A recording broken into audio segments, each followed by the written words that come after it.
now my mind is blown. No surprise, guess I should have known. Oh, now my mind is blown. No surprise, guess I should have known. You got control of me, break my barricades. Walls are crumbling, grounds they shake. You came to save, but it's way too late. Every single time you say I cave.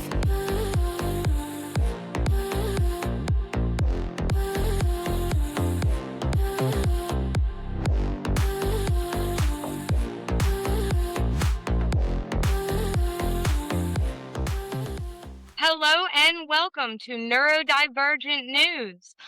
We are excited to launch our brand new radio show. If you are an advocate for neurodivergence, if you're a parent of a neurodivergent child or a neurodivergent business owner, we welcome you and we want to talk about your experiences. At the end of the show, I will tell you all the contact information and how you can reach us if you would like to be a guest or have more information on how you can support the show. So today, I am going to host my very first guest, but first I'm going to start by telling you a little bit about myself. I am Deanna Brakefield, the owner of Lionheart Kingdom Marketing, and my marketing agency is actually how I got into this. With K-Fred Radio, I was going to start a marketing radio show called Marketing Mojo. It was going to be so much fun. We were going to go hog wild, and then I was told I was boring.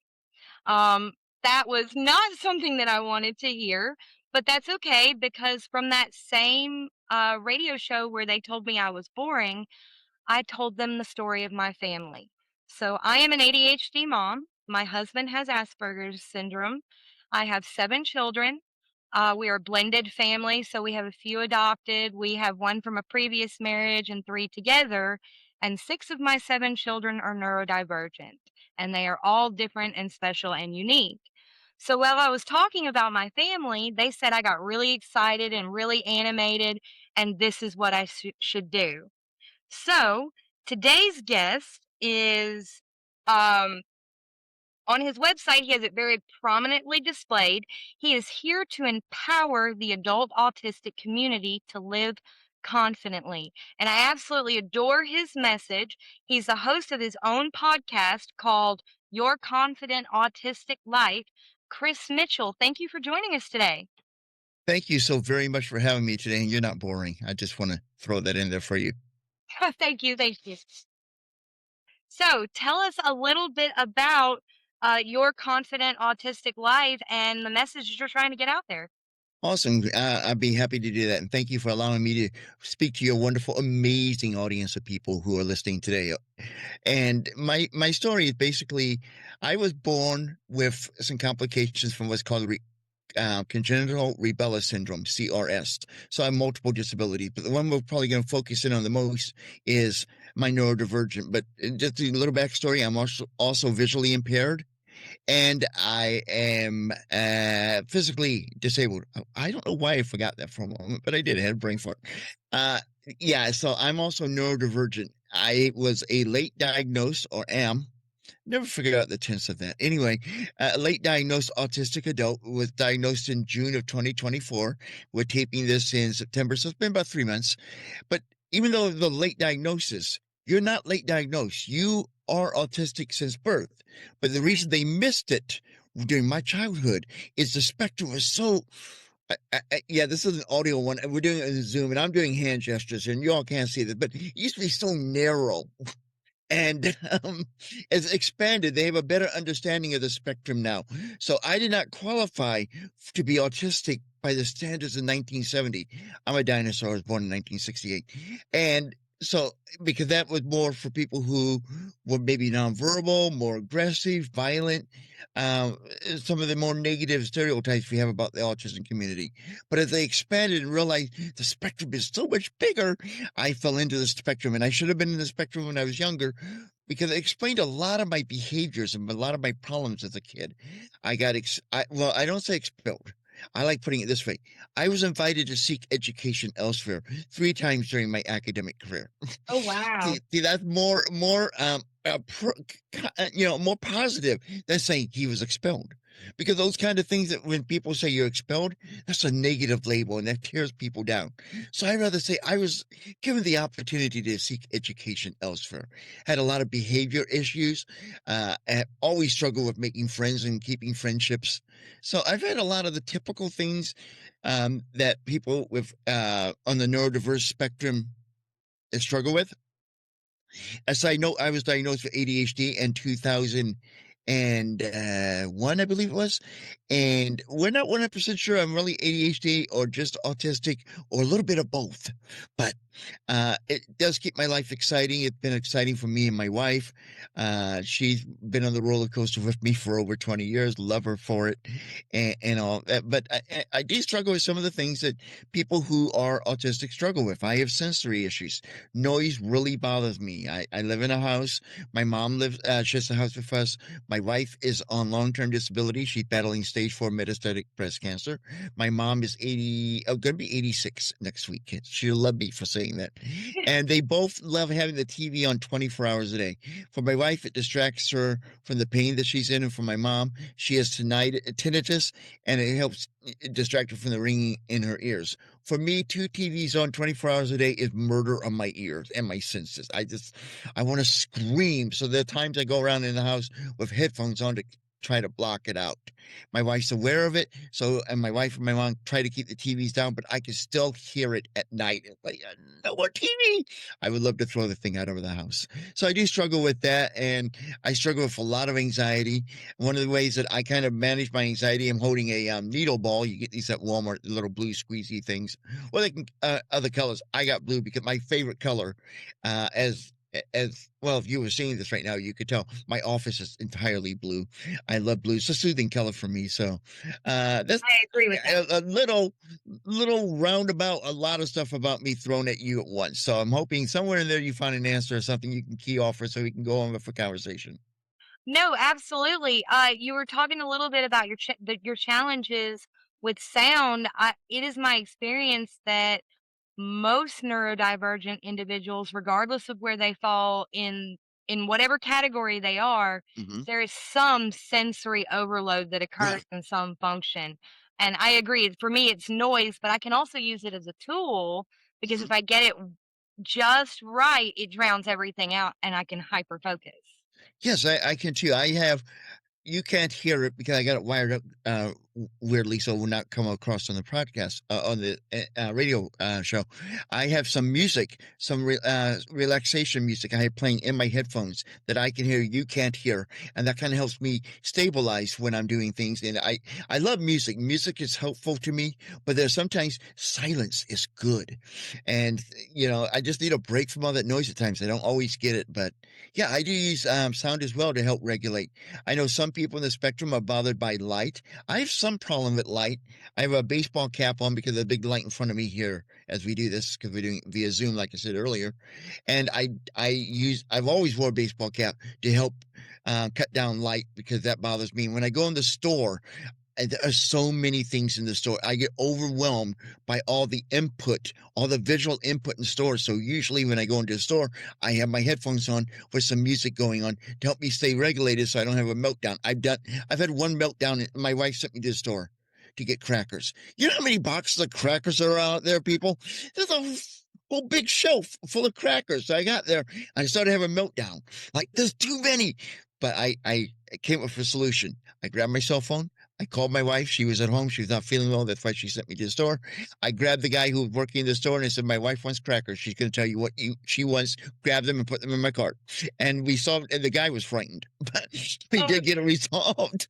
But yeah, I almost had a meltdown over crack. There's so much stuff in stores, so much sensory input, so much visual input that, you know, it's hard for me. And so I do have problems with auditory and sensory visual input on my two key senses and smell. This My wife likes a lot of different food. I'm a very picky eater, and some of the food she eats, it's like, how do you put that in your mouth? It smells so horrible. I cannot stand the smell of Chinese food. I can't handle it. I'm sorry to hear that. I definitely wouldn't be able to have you over to dinner at our house. We cook it at least twice a week. I'll keep that in mind. I'll bring my own McDonald's. Okay, that works. Hey, that's usually the solution when it comes to things like that. So when you were telling me a little bit about yourself a few minutes ago, you were talking about changes to the spectrum. And I Yes. know when you and I talked one on one, we talked about one of your passions is late diagnosis awareness. Yes, it is. Let's go into that a little bit more. Yes. Yeah. Late diagnosed autistic adult. Advocating for that is a very big passion of mine because of what I've been through.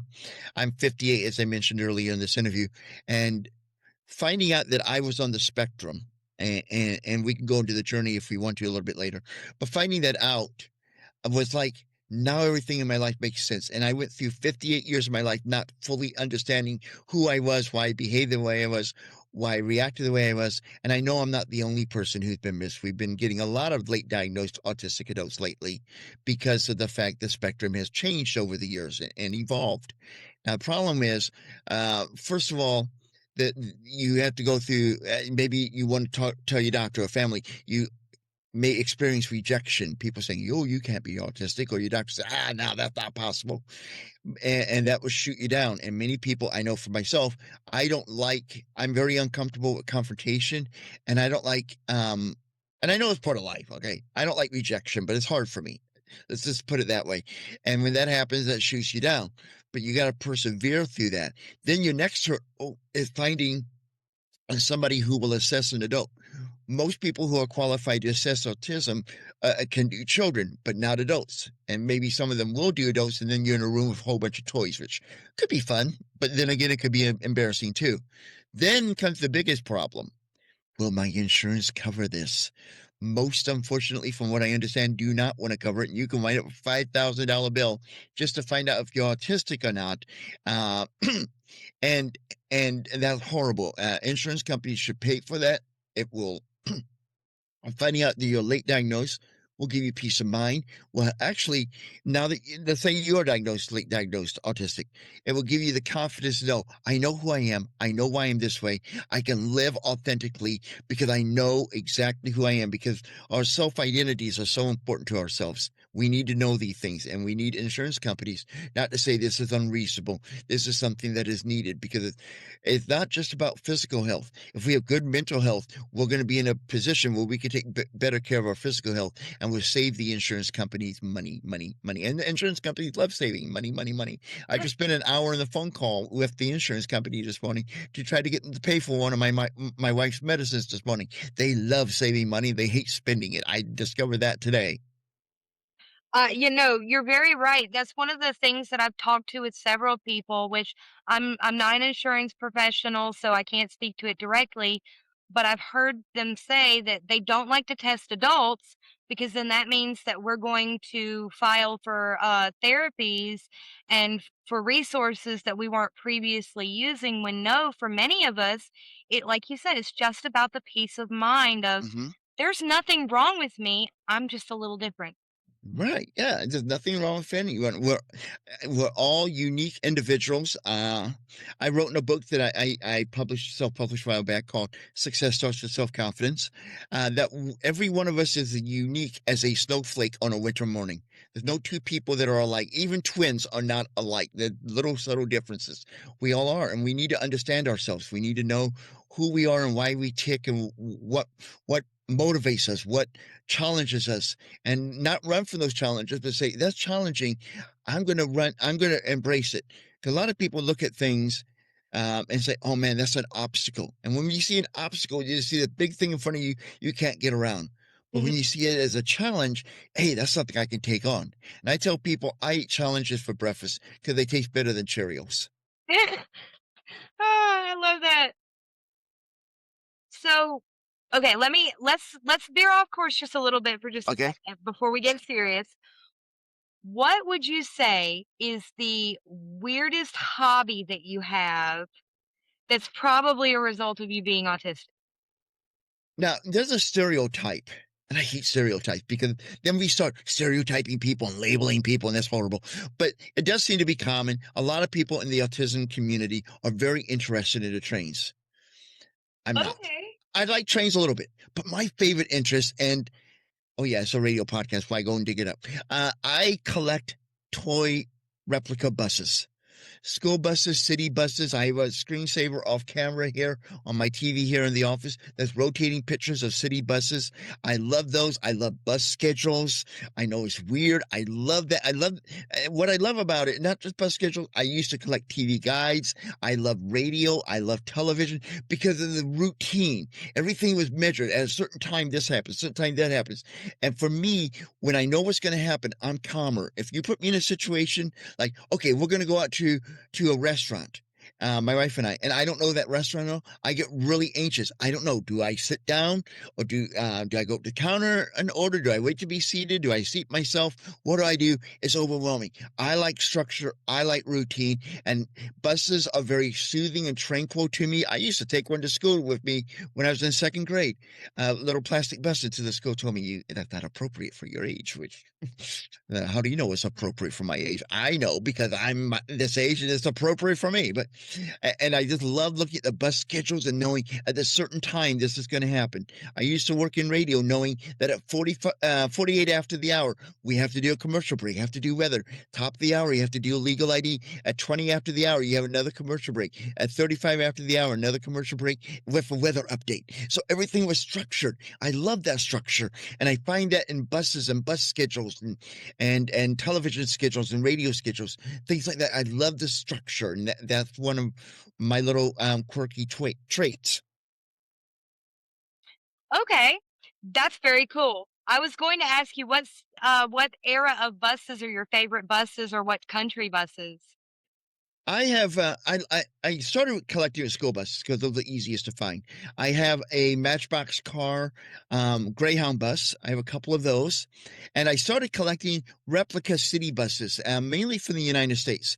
We had when I was in college, we had a exchange student who came over from Japan, and she brought me a little like a matchbox. They're not called matchboxes over there, but a matchbox size bus from Japan of one of their buses. So I collect them all. I have a double decker school bus, not school bus, a double decker red bus like the ones they have in Britain. I have one of that in my collection.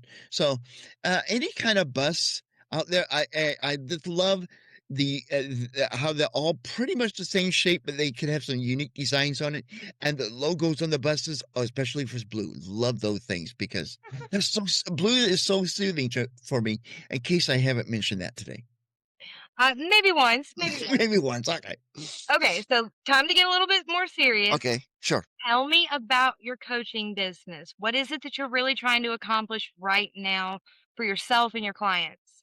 Okay, that's a great question. Yes, it is time for me to be more serious. And my coaching business was based upon your confident autistic life. Is I want to help people who are autistic, whether they self-identify, because many people self-identify Mhm. because of the barriers we talked about earlier about late diagnosis, and to get late diagnosis. And so self-identified is acceptable in the autism community. And I prefer the word self-identify than self-diagnose because I don't believe anyone should diagnose themselves. Or you suspect you're autistic or you are a late diagnosed autistic. Being autistic, you often have a lot of stigma. You have struggled with making friends. And my wife can talk to almost anybody. I, on the other hand, am a very quiet. I know it's hard to believe in this interview, but I'm different in interviews because I used to work in radio, and you got to have energy in radio. But I'm very quiet when I'm out in public. I don't like being around crowds. I can't really start connecting with other people in our community. So, those type of things saying, why can that person do it and I can't? Because there's so much pressure in our society, especially in social media. We're competing with each other all the time. And that's going to help hurt our self-confidence.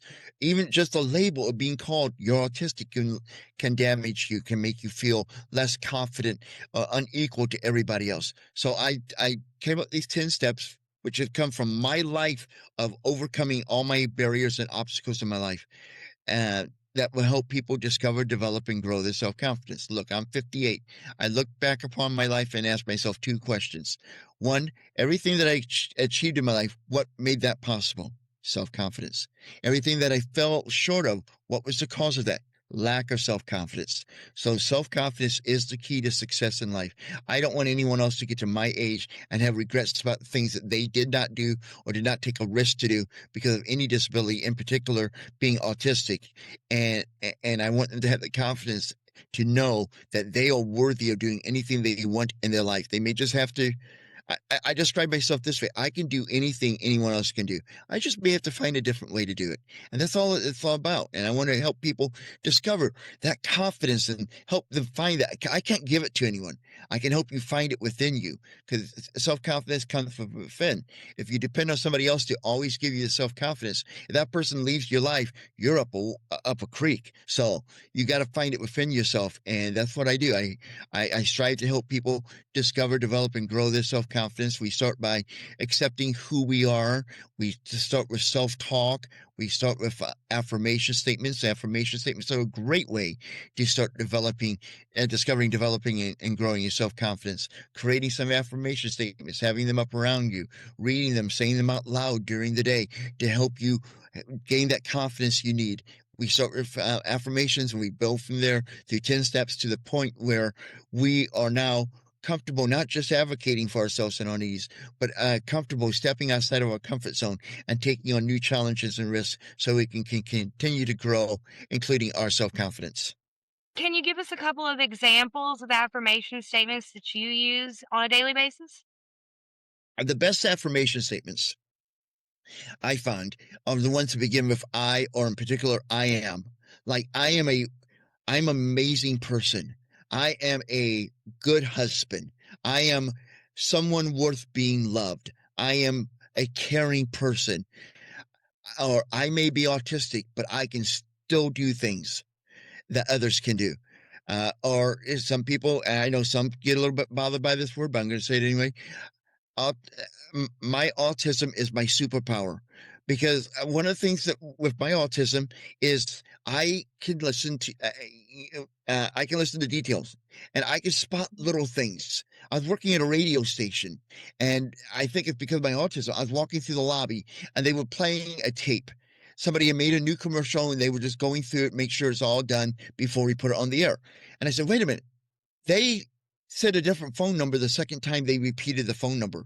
They were supposed to repeat the same one. And it took everyone else 3 to 4 times to hear that commercial before what I heard just one time accidentally walking through the lobby. So because with autism, some of us have an attention to detail. That's a superpower. So I can remind myself, I may be autistic, but I have superpowers. No, I completely agree. That's one of the things that I tell people all the time. I couple it with it's none of my business what other people think of me. And the way that I see the world is not the same way that you see the world. Therefore, the way I see it is my superpower. And I don't have the attention to detail the way you do.